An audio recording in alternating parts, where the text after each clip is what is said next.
For Montana East Regional News, this is Emily Boyles. Travis Kavulla, Public Service Commissioner for Eastern Montana, was in the region recently meeting with constituents. We had a chance to sit down and speak with him. In the next two broadcasts, we'll be hearing about utilities and things that matter to individuals in Eastern Montana. Well, first, thanks for having me, Emily. It's great to be here with you today. There has been just a huge amount of productivity in the oil and gas industry in Eastern Montana. And as a person who comes from the center part of the state, and on behalf of all those people in the western part of the state, thank you. That doesn't get said often enough to people in Eastern Montana who I know occasionally feel overlooked by the people elsewhere in the state who really benefit from this economic development.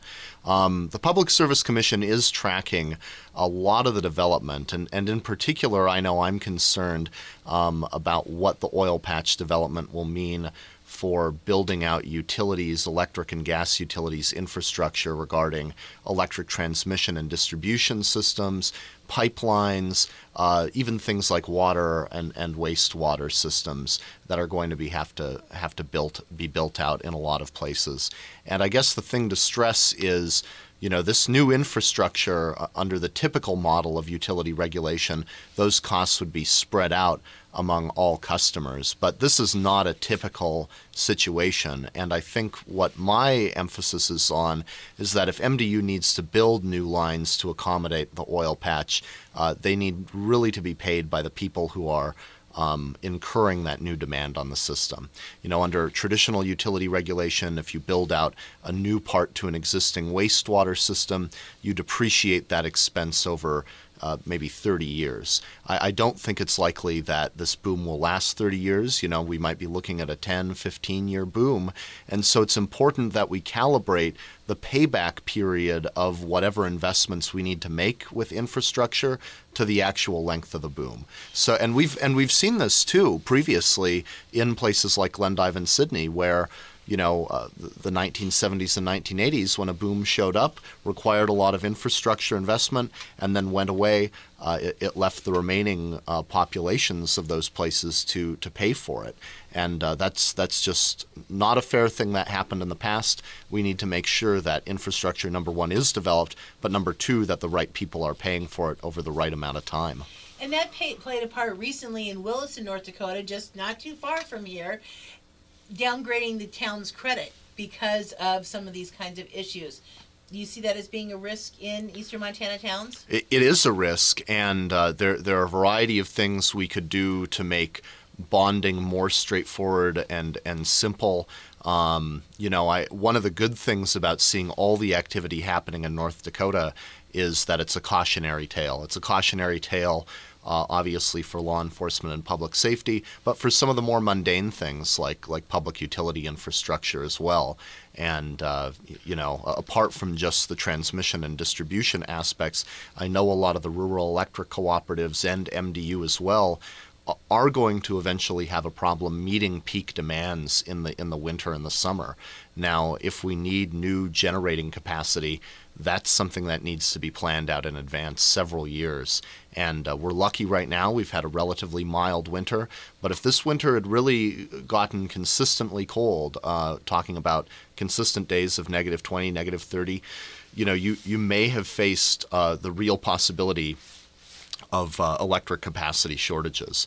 And we do not want that to happen. I know it was a real concern of MDU that there could be a few hours during the coldest parts of the winter where that happened. And luckily, it looks like we've made it through, barring some unforeseen bad weather this month.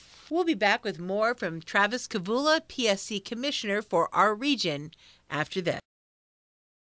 Montana East Regional News with Emily Boyles is produced by Marks Group Broadcasting. You can listen weekdays in Glendive, Forsyth, Miles City, and Sydney, Williston, and Dickinson, North Dakota. Find Montana East Regional News on television on KXGN CBS and KXGN NBC. You can also keep up with breaking news and great regional events. Find Emily Boyles on Twitter and Facebook.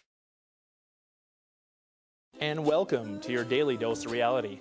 An outdoorsman was escorted from a local park after assaulting himself with bear spray. In a statement, the victim said, "Man, the label looked different, shiny and red. I thought it was like a strong mint spray until I couldn't see anymore." Local bears declined comment, but officials say he also thinks those new smokeless tobacco products aren't harmful. Chew on this, genius. Smokeless isn't safe, no matter what it looks like. If you are just joining us, we are speaking with Traviskavulla, the Public Service Commissioner for our region. He has been in the region recently meeting with constituents. Commissioner Kavulla, what's happening in Helena? Well, we've got a lot of things going on.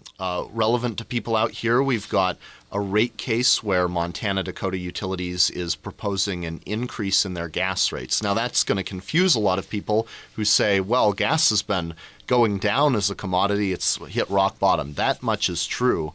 And if you look at your gas rates over the last 5 years, they've gone down anywhere from 30 to 45%, depending on where you live in the state of Montana.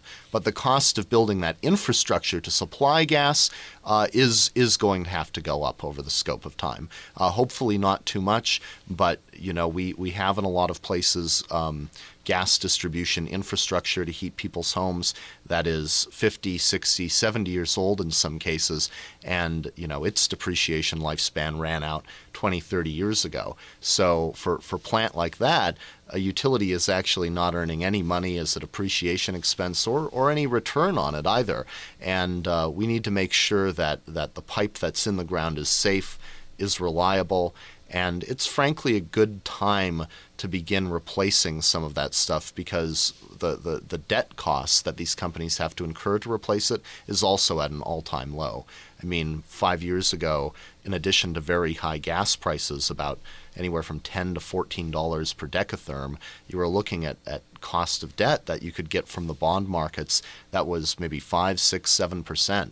Now, a lot of the co-ops and the utilities are able to get 3, 4, 4.5% debt.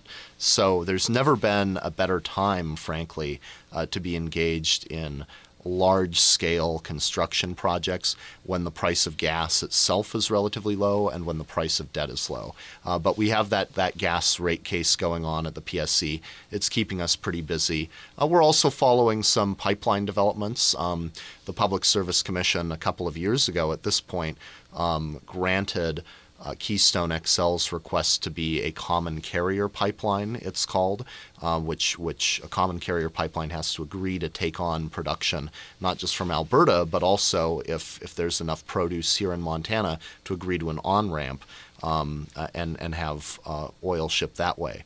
And, public service commissions and other regulators in every state on the Keystone route have now granted approvals to the Keystone pipeline. There's no state regulator standing in the way of this anymore. As you know, Emily, the only one standing in the way is the federal government. I've read with interest the recent State Department environmental report. It's their second report out about the Keystone pipeline, and this one puts it in perspective that oil from the oil sands in Alberta is one way or another coming out of the ground. Oil prices, if they remain anywhere above $80, and they will on a long-term basis, that's going to force that oil to be produced, and that oil will either be trucked out, shipped by train, or shipped by pipeline. The far safest way to do it is by pipeline. And ironically, the most environmentally sound way to get that oil out is by pipeline as well. And that's something that the State Department report recognizes, but the choice is now in the Secretary of State John Kerry's hands and the hands of Barack Obama. They really don't have any excuses left in terms of not approving this pipeline. It really needs to happen. The Public Service Commission has so many different things in their portfolio, so many of which are currently impacting eastern Montana, that we will also have Traviskavulla on next broadcast speaking to some more of those particular issues that he is working on your behalf. And if you have a hot news story or a news tip you'd like to share with us, you can email us at newsdesk@kxgn.com. For Montana East Regional News, this is Emily Boyles.